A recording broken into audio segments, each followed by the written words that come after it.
Chapter 1. The Rescue. The barren, desolate planet of Teos was known for its harsh winds and craggy terrain. Its surface was littered with remnants of ancient battles, long forgotten by the galaxy. Lieutenant Commander James Mercer, a combat medic stationed aboard the Starfire, found himself descending to the planet under urgent orders. A distress signal had been picked up, alien royalty trapped after a failed assassination attempt. The situation was dire. When James arrived, the towering alien warriors of the Kaleen Empire greeted him coldly, their golden armor tarnished from the brutal skirmish.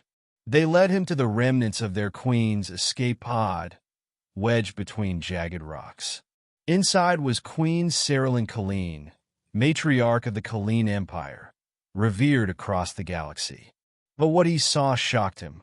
The queen, once a symbol of power and grace, was paralyzed from the waist down.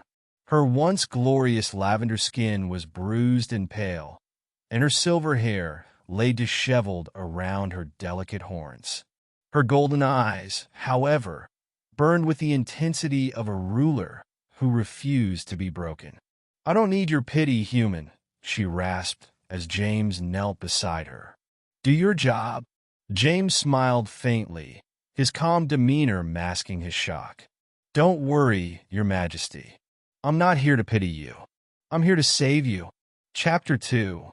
The Operation. James worked tirelessly over the next 24 hours, stabilizing Cerilyn's condition. The Kaleen warriors watched in awe as he carefully repaired the damage caused by the crash and prevented the infection from spreading further. The queen's body was resilient, but the spinal injuries were severe. She would never walk again without advanced neural regeneration, a technology James knew the Kaleen Empire lacked. Throughout the operation, Cerilyn tested his resolve with biting remarks. Yet, as James continued working without complaint, she began to see something unusual in him, a quiet strength and unwavering compassion that were rare even among her own people. "You're different from the others," she said weakly as James checked her vitals. "Most humans would have left me to die." James chuckled softly. "I'm a medic. My job is to save lives, not judge them." Chapter 3. A Queen Without a Throne. Days later, Cerilyn was stable enough to leave Teos. However, upon returning to her empire, she discovered the depths of the betrayal.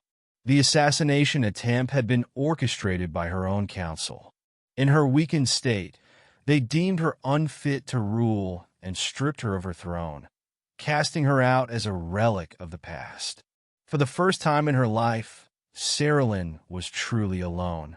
Her once loyal guards abandoned her, leaving her in a small outpost on the edge of the Kaleen territories. Word of her fall reached James aboard the Starfire. Against protocol, he decided to visit her. He found her sitting by a dimly lit fire, her regal bearing diminished, but not entirely gone. "I didn't expect to see you again," she said, her voice devoid of its usual sharpness. "I wanted to check on you," James replied, kneeling beside her. "No one should be left to face this alone." Cerilyn looked at him, her golden eyes softening for the first time. "You're a fool, human. But thank you." Chapter 4. The Gift.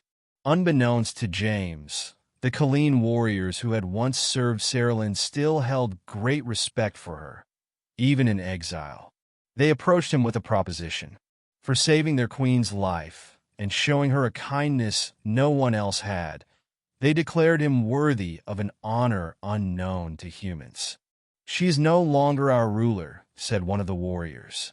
"But to us her life is still sacred. We entrust her to you, human. Care for her, as you have proven yourself worthy." James was stunned. "You're giving her to me as a gift?" "She's not property." "She is not property," the warrior clarified. "But she is lost, and you have given her purpose. Take her into your care, if she will allow it." When Cerilyn heard of this, her initial reaction was outrage. "They think I'm some burden to be passed along," she spat. "I am still a queen, even if I have no throne." James approached her with his characteristic calm. "You don't have to accept this, Your Majesty. But if you ever need someone to lean on, I'm here." For a moment, Saralyn said nothing. Then, with a quiet sigh, she nodded. "Very well, human. Let's see what your strange kindness has to offer." Chapter 5. A New Beginning.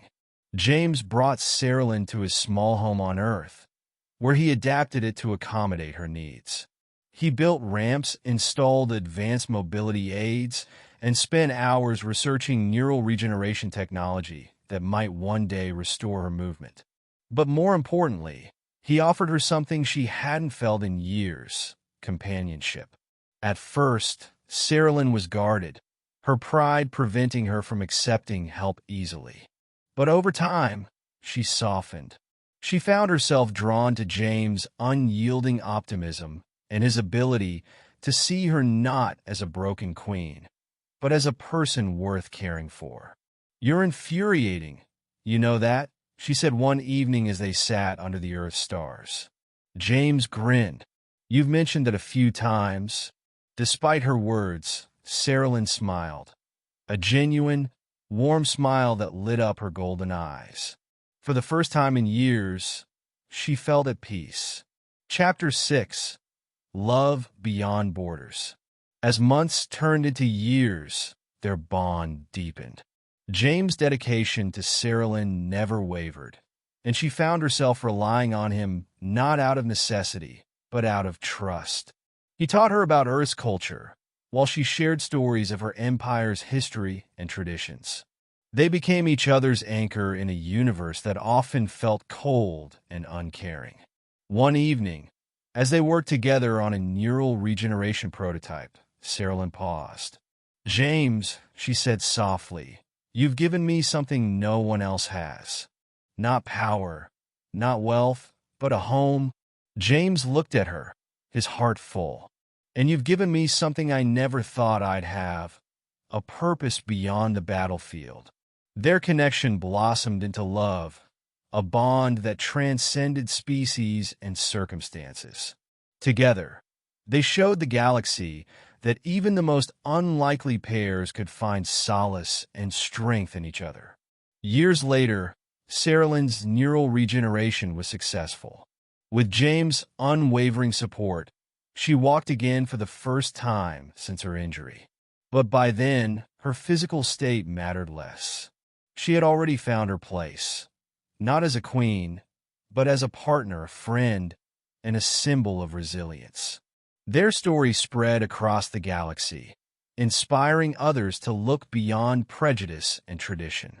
Together, they proved that sometimes the greatest gift isn't power or riches, but the simple act of being seen and loved for who you truly are.